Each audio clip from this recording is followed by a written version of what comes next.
మన దగ్గర ప్లాట్ కొన్న వాళ్ళందరూ మన కాటేజెస్ లో సొకటొమ్ముగా బస్ చేయవచ్చు. తెలుసు కదా, మన దగ్గర మద్యపానం ధూమపానం నిషేధం. డబుల్ బెనిఫిట్ ఆఫర్ తో సిర్లసీమ 2. ఎన్ఫోర్స్మెంట్ డైరెక్టరేట్ కానీ సిబిఐ కానీ అన్ని కూడా ఎవిడెన్స్ కలెక్ట్ చేస్తుంటారు. వాళ్ళ దగ్గర ఉన్న సాక్ష్యాధారాలు ఏవైతే ఉన్నాయో వాటిని వారు ముందుకు తీసుకువెళ్తూ ఉంటారు.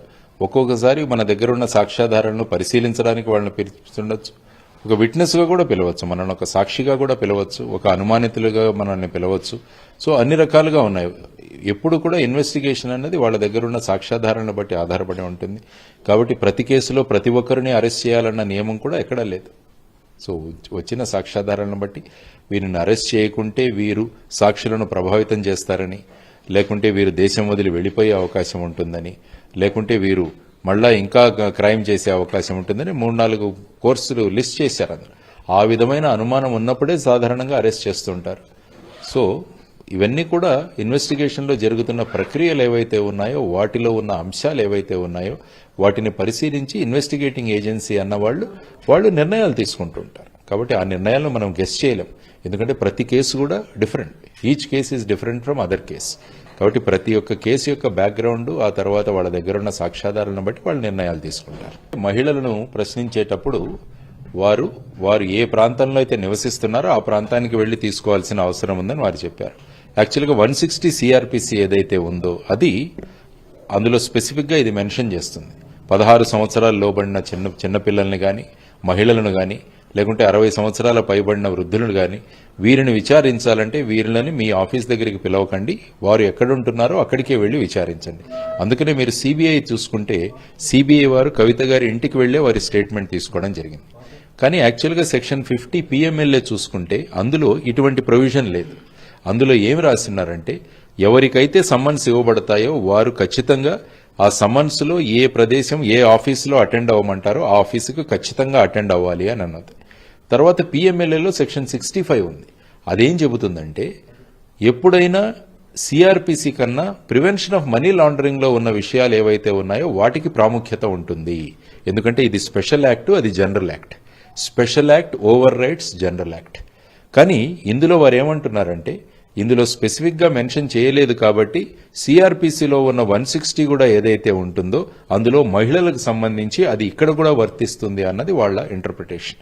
కానీ ఇంతకుముందు జరిగిన కేసు ఏదైతే ఉందో నళిని చిదంబరం గారు అని చెప్పేసి మద్రాస్ హైకోర్టులో వెళితే వారు ఏమన్నారంటే ఇది పిఎంఎల్ఏ అన్నది స్పెషల్ యాక్ట్ కాబట్టి వారు అటెండ్ అవ్వాల్సిందే అని చెప్పడం జరిగింది. దాన్ని ఐ థింక్ సుప్రీంకోర్టులో వెళ్లారనుకుంటాను. సుప్రీంకోర్టులో 2018వ కేసులో తర్వాత దాన్ని సుప్రీంకోర్టుకు తీసుకువెళితే వారు ఏమన్నారంటే issue notice 4 weeks till the next date of hearing the interim order that was passed by the high court during the pendency of the appeal still continue. అంటే వారు ఏమన్నారంటే ముందుకు ఇందులో ఫైనాలిటీ ఏమీ రాలేదు. యాక్చువల్గా సుప్రీంకోర్టులో మ్యాటర్ పెండింగ్ ఉంది ఈ విషయానికి సంబంధించి. ఎందుకంటే నళిని చిదంబరం గారు ఇదే ఇష్యూ రేజ్ చేశారు. దాన్ని బట్టి ఏది స్పెసిఫిక్ ఆర్డర్ ఇవ్వలేదు. ఆ తర్వాత కూడా అనేక కేసులు జరిగాయి. For example national stock exchange case కూర్చుంటే అందులో చిత్రా రామకృష్ణన్ గారు ఉన్నారు. వారిని కూడా అరెస్ట్ చేయడం జరిగింది, వారిని కూడా పిలవడం జరిగింది. వారు కూడా మహిళ కానీ ఫైనల్ గా ఆవిడను కూడా ఈడీ ఆఫీసుకు పిలవడం జరిగింది. తర్వాత ఇక్బాల్ మిర్చి కేసులో కూడా ఒకటి ఆ విధంగా మహిళలు ఇన్వాల్వ్ అయితే వాళ్ళని కూడా పిలిచారు.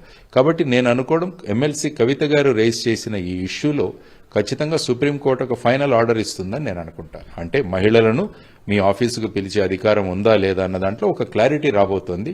అది లా ఆఫ్ ది ల్యాండ్ గా మారుతుంది. ఒక వ్యక్తి చెప్పారు అన్న అంశం మీద ఫైనల్ డెసిషన్ తీసుకోరు. ఒక వ్యక్తి చెప్పిన విషయాలు ఏవైతే ఉన్నాయో వాటికి సంబంధించిన సాక్ష్యాలను వాళ్ళు కలెక్ట్ చేస్తారు. ఎందుకంటే ఇప్పుడు సపోజ్ మీరు నా పేరు చెప్పారనుకోండి, నన్ను పిలిచేస్తే అది కుదరదు. ఎందుకంటే మీరు చెప్పిన విషయాలు మిగతా విషయాలు అన్నీ కలుపుకొని సాక్ష్యాధారాలు ప్రభావితంగా ఉన్నాయి అనుకున్నప్పుడే ఆ వ్యక్తి గురించి వాళ్ళు ఫైనల్ యాక్షన్ తీసుకుంటారు. కాబట్టి రేపు ఆ రామచంద్ర పిళ్ళయ్య గారు తను ఇచ్చిన స్టేట్మెంట్ విత్డ్రా చేసుకుంటున్నాను అన్నది కూడా లీగల్ గా ఒక ఇష్యూనే. సో దానిలో ఏ విధమైన కేసులా తయారవుతుందన్నది కూడా మనం చూడాలి. సాధారణంగా ఈ స్టేట్మెంట్స్ విత్డ్రాలు తర్వాత వాటిని రిట్రాక్ట్ చేయడం అన్నది డ్యూరింగ్ ట్రయల్లో జరుగుతుంది. కానీ ఇప్పుడు ఇది ఇన్వెస్టిగేషన్ స్టేజ్లోనే జరుగుతుంది. కాబట్టి ఇది ఒక కొత్త ప్రక్రియ. కాబట్టి దీని గురించి కోర్టులు ఏ విధమైన ఆదేశాలు ఇస్తారన్నది కూడా చూడాల్సిన అంశం. మరిన్ని వీడియోస్ కోసం ఛానల్ ని సబ్స్క్రైబ్ చేయండి, లేటెస్ట్ అప్డేట్స్ కోసం వాట్సాప్ ఛానల్ ని ఫాలో చేయండి అండ్ లింక్ డిస్క్రిప్షన్ లో ఉంది.